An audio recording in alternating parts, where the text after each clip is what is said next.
The Better Business Bureau has not seen anything quite like this before. A barrage of scam phone calls aimed at one West Michigan woman. Target 8 investigator Henry Erb is talking with that woman to alert you to what may be a new tactic you need to watch out for. Henry? 21 crooked calls in about a day. Kristy Ryan says she ignored a lot of them. But when she did answer, the callers were either offering or demanding money. But most of all, they wanted important personal information. But they were pretty scary. They were very demanding. The first 8 calls came just 3 minutes apart from 2 different phone numbers. There was another barrage in the afternoon, more at night, and some the next morning. At first, they were offering a $10,000 student loan. And he insisted that I needed to go back to school, and he needed my Social Security number, my bank account number, or a debit card.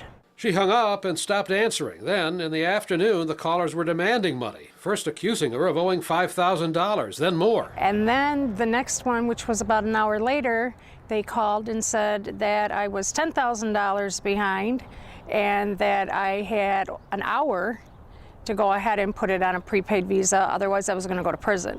The Better Business Bureau says that kind of threat is illegal. Sounds like in this case, they were combining a number of different scams at once and then attempting to badger her and create an emotional state where she'd give up some information that they wanted.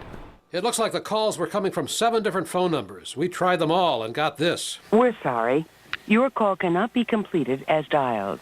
They were probably phony numbers known as spoofs. The phone number that you're seeing on your caller ID highly likely means nothing. Catlett says it's illegal to spoof numbers with fines of $10,000 up to $1 million, but that it's nearly impossible to track the callers, who could be anywhere in the world. The spoof numbers is fairly easy to do these days. You can just download from the internet open source software to create a spoof phone number. I think they were just trying to get information, maybe for identity theft. And identity theft is #1 on the Federal Trade Commission's scam list, according to the Better Business Bureau's Phil Catlett. Much of the time, crooks are using the telephone right in your hand. He says in his home, they ignore incoming calls from numbers that they don't recognize and let them go to voicemail. He says that's a good way to avoid the con artist callers.